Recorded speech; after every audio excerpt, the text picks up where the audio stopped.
Wi-Fi not working on phone but working on other devices Android.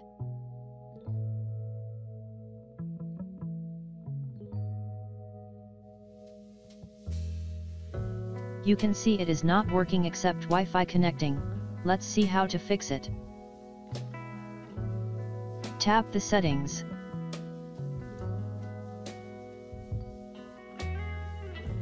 Then click on System.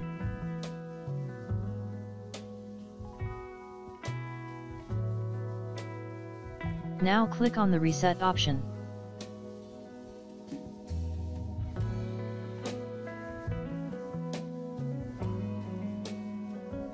Now click on Reset Settings.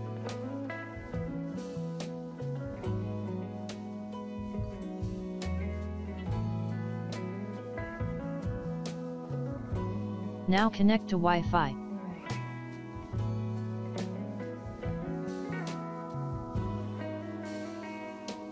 Now enter your Wi-Fi password and connect.